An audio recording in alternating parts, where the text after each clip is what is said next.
Dennis Callahan had been farming 600 acres in Custer County, Nebraska since 1991.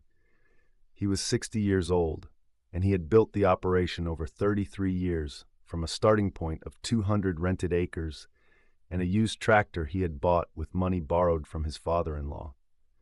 He had bought his first owned ground in 1998, 160 acres that came available when a neighbor retired and had no family interested in buying. He had added parcels methodically over the following decade, each purchase timed to a good crop year, each financed conservatively with payments he was certain the farm could service regardless of yield variability. By 2015, he owned 400 acres outright and rented 200 more on long-term leases.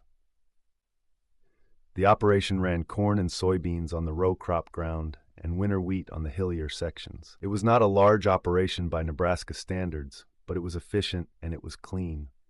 Dennis had no debt on the land and one remaining equipment loan, the financing on his 2021 Massey Ferguson 8S 265, which he had bought new for $218,000 and which he would have paid off in full by August 2024.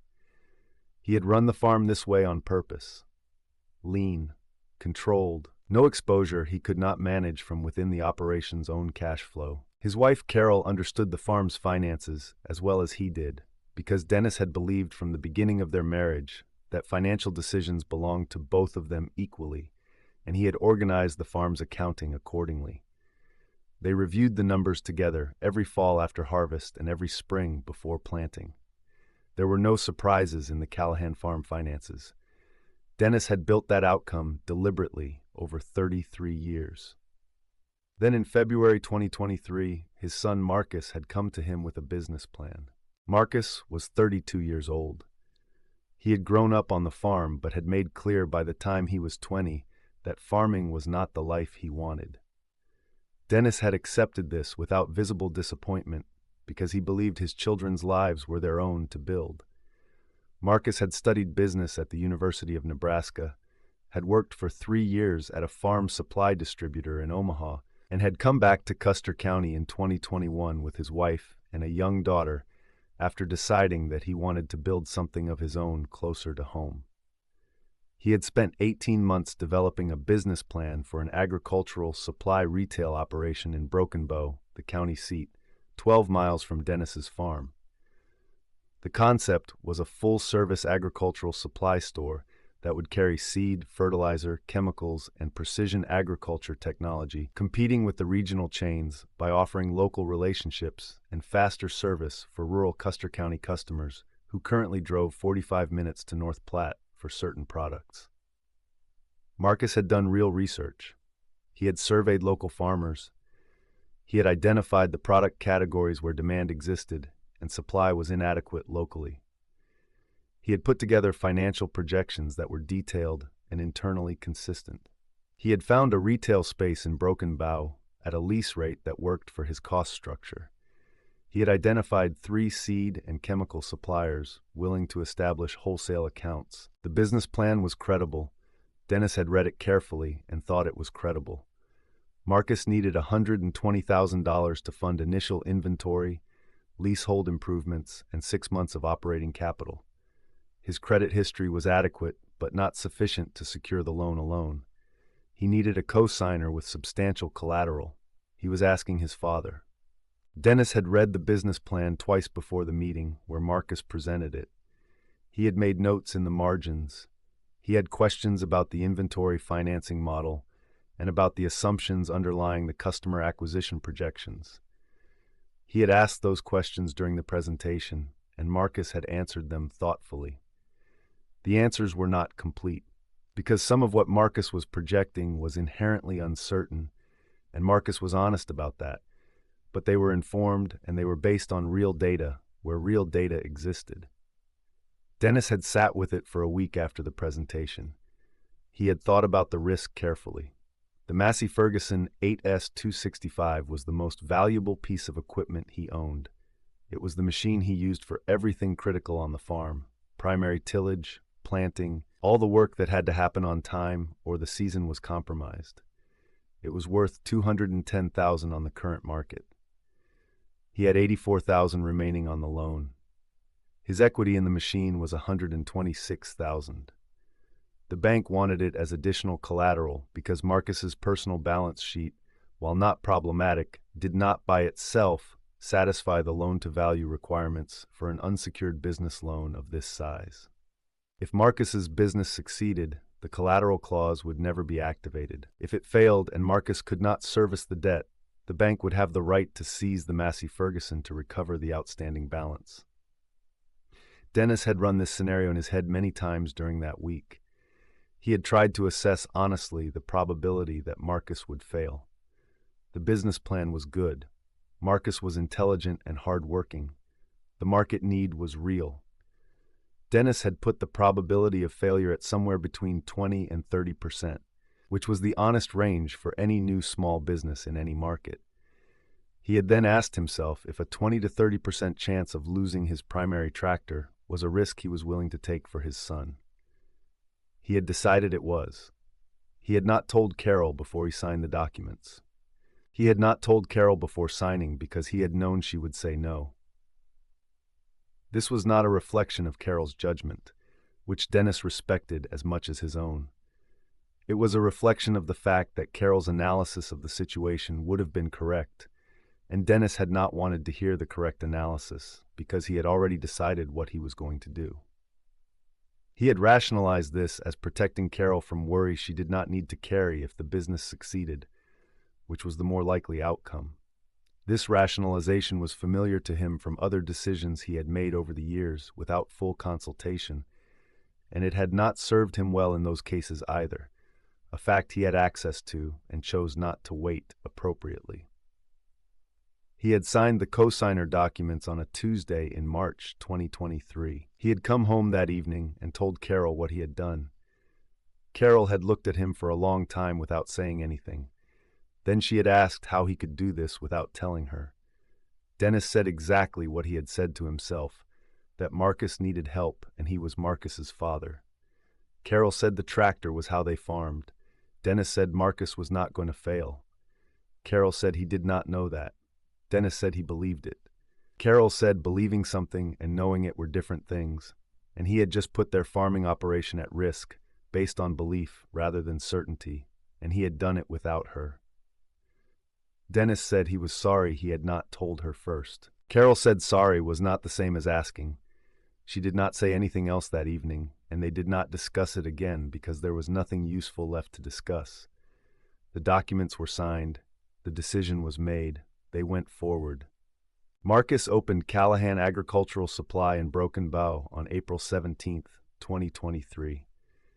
Dennis attended the opening. He had helped Marcus with the leasehold improvements over the previous 3 weeks, building shelving and installing the point-of-sale system and helping move the initial inventory into place. The store looked professional. The location on the main commercial street in Broken Bow had good visibility and adequate parking. Marcus had hired one part-time employee, a young woman named Rachel, who had grown up on a farm and knew the products and the customer base. The opening week brought in 11 customers, which Marcus said was above his projection for the first week. Dennis drove to Broken Bow twice that first week to check on things and left both times feeling reasonably optimistic. The seed accounts were established and 3 farmers had placed early orders for the upcoming planting season. The fertilizer inventory was in place. The precision agriculture technology display in the front of the store looked current and well organized. Dennis went home and told Carol things looked good. Carol said she hoped he was right. The first problem appeared in May. One of the 3 seed suppliers Marcus had contracted with changed their distribution policy 6 weeks after Marcus had signed the supply agreement. The supplier was consolidating its distribution to regional warehouses and was eliminating direct-to-retailer accounts under a certain volume threshold. Marcus's account did not meet the volume threshold. The supplier gave him 60 days' notice that the supply relationship would be terminated. Marcus had built 30% of his projected first-year seed revenue on that supplier's product line. He had to find replacement product quickly, or lose customers who had placed orders on that line. He spent 2 weeks identifying alternative suppliers. He found one, but at a wholesale price point that reduced his margin on that product category by 8 percentage points. The financial model he had built assumed a specific margin structure. 8 points lower on 30% of his seed revenue was a meaningful reduction in projected operating income. Marcus adjusted his projections and told Dennis about it in a phone call in late May. Dennis said he understood and asked if Marcus could make it work. Marcus said he thought so. He said he would need to build the customer base faster than projected to compensate for the margin reduction. Dennis said he would spread the word among his own farming contacts. He did. 3 of his neighbors placed orders with Marcus's store in June. Dennis felt useful. He told Carol things were being managed. The second problem appeared in June. The retail space Marcus had leased had been described by the landlord as having adequate parking for a retail operation of its size. The landlord's assessment of adequate and the assessment of the county fire marshal, who conducted a routine inspection of the property in early June, were not compatible. The fire marshal identified that the lease improvement Marcus had made to the interior of the space, specifically the shelving configuration and the storage arrangement for chemical inventory, did not meet the spacing requirements for commercial retail operations handling agricultural chemicals. The correction required moving a substantial section of the shelving and modifying the chemical storage area to comply. This work took 2 weeks and cost $4,000 that had not been in Marcus's budget. It also required the store to close for 4 days during the modification, which happened during a period when farmers in the county were actively purchasing pre-emergent herbicides. Marcus estimated the lost revenue from those 4 days at approximately $6,000. $10,000 of unplanned expense and lost revenue in a business that had been open for 7 weeks. Marcus called Dennis after the fire marshal situation was resolved. Dennis said these things happened in new businesses, and Marcus had handled it correctly, and the important thing was that it was fixed. Carol was in the kitchen when Dennis had this conversation. She did not say anything. In July, the cash flow pressure became visible in the numbers. Marcus had projected reaching break-even operations by month 4. Month 4 was August. The revised projections, accounting for the supplier margin reduction and the fire marshal costs, showed break-even pushed to month 7 at the earliest, which was November. November was a low-revenue month in agricultural supply retail because the planting season was over and the fall application season was winding down. If Marcus needed to sustain the operation through November on reduced revenue while managing the loan payments, his operating capital reserve would be essentially gone by December. He came to Dennis in late July and explained the situation. He did not ask for money. He showed Dennis the revised projections and said he was working on ways to accelerate revenue, specifically by targeting winter wheat planting supply sales and by pursuing a contract with a local custom applicator who had expressed interest in purchasing his chemical inventory at wholesale. Dennis looked at the revised projections. He looked at the cash flow timeline. He had done enough financial planning in 33 years of farming to read a cash flow projection accurately. What he read was a business that had started with a sound plan and had been hit by 3 sequential problems in the first 3 months. None of them the result of poor management, all of them the result of the normal friction that new businesses encountered in their first year. He told Marcus to keep working the problem. He said he believed in the business. Marcus thanked him. Dennis drove home and did not tell Carol what the projections had shown. In August, the wheat planting supply initiative Marcus had been counting on fell short. The county had lower winter wheat planting intentions in 2023 than Marcus had projected, influenced by the previous year's price environment. The custom applicator who had expressed interest in a wholesale chemical arrangement had signed with a regional distributor instead, citing price advantages Marcus could not match. Marcus called Dennis in the 3rd week of August. He did not have a plan to present this time. He said the business was not going to make it to break even on current trajectory. He said the operating capital would be gone by mid-October. He said he needed either an infusion of capital or he needed to close. He said he was not calling to ask Dennis for money. He said he was calling because Dennis was a co-signer and Dennis needed to know the situation before the bank did. Dennis said he appreciated that. He asked Marcus how much capital an infusion would require. Marcus said at minimum $60,000 to fund operations through the seasonal slow period and into the spring planting season when revenue would recover. Dennis did not have $60,000 in liquid form. He had equity in the land and the equipment and a modest operating account that the farm needed for its own spring inputs. Dennis said he needed a few days to think about options. Marcus said he understood. Dennis sat in his truck in the farm driveway for a long time after the call. Then he went inside and sat down at the kitchen table with Carol and told her everything from the beginning: the supplier loss, the fire marshal costs, the cash flow projections, Marcus's call that afternoon. Carol listened to all of it without expression. When Dennis finished, she asked if the business could be saved with additional capital. Dennis said possibly with $60,000, but the underlying margin problem from the supplier loss had not been resolved, and he was not confident the business would reach sustainable operations even with the infusion. Carol asked if Dennis had that kind of money available. Dennis said no. Carol asked what happened next. Dennis said Marcus was going to close the business and the bank was going to enforce the loan. Carol asked what that meant for the tractor. Dennis said he did not know yet. He said he was going to call the bank in the morning. Marcus closed Callahan Agricultural Supply on September 28, 2023, 93 days after opening. He sold what inventory he could to other local retailers and to farmers directly at cost. He satisfied the lease obligations. He was professional and orderly in the closing, the same way he had been professional and orderly in the opening. The total outstanding loan balance after the inventory liquidation proceeds were applied was $88,000. The bank held the co-signer agreement and the collateral clause against Dennis's Massey Ferguson 8SP 265. Dennis had called the bank's commercial lending officer the morning after Marcus's call and had explained the situation before receiving any formal notice. The lending officer had said he appreciated the early communication. He had said the bank would need to review the account formally before determining next steps. The formal review had come back within 10 days of the business closing. The outstanding balance was $88,000. The bank's collateral assessment valued the Massey Ferguson at $204,000 on the current market. The bank was within its rights under the co-signer agreement to seize the collateral to satisfy the debt. The lending officer called Dennis and presented the bank's position.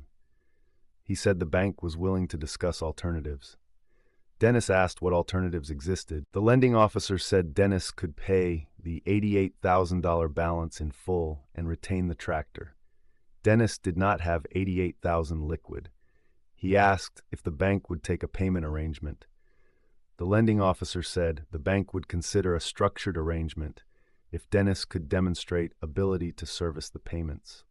Dennis said he could pay $30,000 within 30 days from his operating account and structure the remainder over 12 months.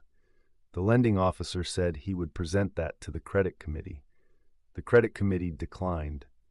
The outstanding balance from a failed business represented a risk profile the bank did not want extended further.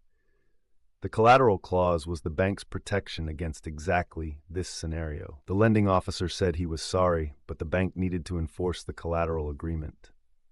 The Massey Ferguson 8SP 265 was repossessed on October 14, 2023. Two men from the bank's asset recovery contractor came with a flatbed trailer on a Saturday morning. Dennis had known they were coming. He had received the formal repossession notice the previous week. He had not told Carol the exact date, and she had not asked. He had spent the week doing what needed to be done to prepare the machine for repossession, checking the fluids, making sure the service records were complete and organized in the cab, cleaning the exterior. He did this because he maintained equipment correctly, and because he was not going to hand over a machine in poor condition, regardless of the circumstances. The two men arrived at 8 in the morning. Dennis showed them where the tractor was. They inspected it and documented the condition and loaded it onto the trailer. Dennis signed the release paperwork. He watched the truck pull out of his driveway. The Massey Ferguson he had bought new in 2021 and had made 28 payments on and had used for every major field operation for 2.5 years was gone. He went inside. Carol was at the kitchen table with coffee. She did not ask how it had gone. She had heard the truck. Dennis poured himself coffee and sat down across from her. She did not say, "I told you so." She had said it to him once, in a version, on the evening he had told her he had signed the documents without consulting her. She had said that believing something and knowing it were different things. That had been the extent of it. She had not returned to the statement. Dennis wished, sitting at the kitchen table on October 14th, that she had said it more explicitly more often. It would have been easier than her consistent and measured restraint, which was its own form of communication. Dennis farmed the spring of 2024 with a rented tractor. He arranged the rental through a dealer in North Platte, a 2020 machine adequate for his needs but unfamiliar, and he paid $3,200 per month for 5 months. He planted all 600 acres on schedule. The rented tractor performed adequately. Dennis kept detailed notes on what the rental arrangement cost him in efficiency compared to his own equipment, not because the notes were useful, but because making notes was how he processed things. By the end of planting, he had a clear number.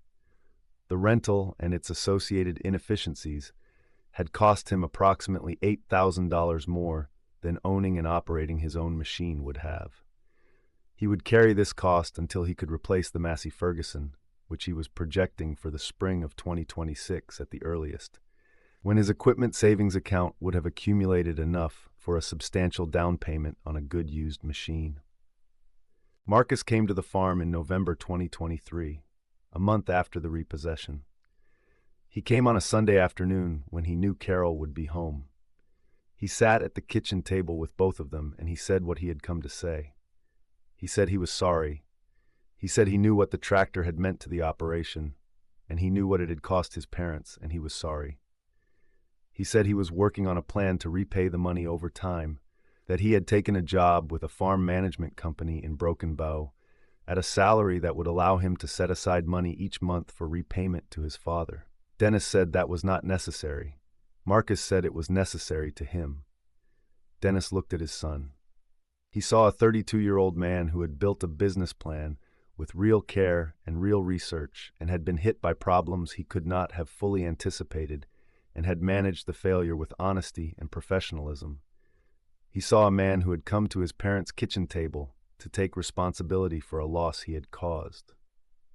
Dennis said the business had been a reasonable risk, and reasonable risks sometimes failed, and that was the nature of risk, and Marcus did not owe him repayment. Marcus said he disagreed. Carol said let him repay it. Dennis looked at his wife. Carol said Marcus needed to do this for himself, not for them, and they should let him. Dennis said all right. Marcus began making monthly payments in January 2024. They were not large. He had a wife and a daughter, and a mortgage and his own financial rebuilding to manage. But they were consistent, and he did not miss one. Dennis deposited each payment into the equipment savings account he had opened in October 2023 for the eventual Massey Ferguson replacement. Dennis does not regret helping his son. He has said this to Carol, and he means it, and Carol believes he means it. He made the decision with his eyes open to the risk, or open enough, and the risk materialized, and he paid the cost. What he regrets is the manner in which he made it. He regrets signing the documents without telling Carol. Not because Carol would have stopped him, though she might have, but because the decision was made from within a version of the situation that excluded his partner, and that exclusion was a failure of respect that the financial loss amplified into something larger than it would otherwise have been. He has said this to Carol also. She has said she appreciates it. She has not said it resolves anything, because it does not resolve anything. It is simply true, and she receives it as true, and they have moved forward from it with the pragmatic resilience of two people who have been building something together for a long time, and know that the building requires continuing even when parts of it have been damaged. The farm is still running. The spring 2024 crop was good. The fall 2024 corn came in above Dennis's 5-year average, which he attributed in part to the precision agriculture adjustments he had been able to make during the planting season that were harder to execute on the rental machine, but that he had made work through extra attention and manual adjustment. His equipment savings account is growing. He has identified 2 used Massey Ferguson 8S machines that have come to market in 2024 and 2025 that he has tracked carefully without purchasing because neither was at the right price point given his current savings balance. He is not in a hurry. He is 61 now, approaching 62, and he has been farming long enough to know that the right purchase made at the right time is worth more than any purchase made before he is ready. He will have his own equipment again. He will have a Massey Ferguson because that is the machine that is right for his operation, and he knows it from 3 years of evidence. He will buy it when the numbers are right, and he will buy it in full consultation with Carol, and he will make the payment every month without the weight of having done something that damaged the trust between them. He is looking forward to that. He is farming toward it one season at a time, which is the only way he has ever farmed anything, one season at a time until the thing is done.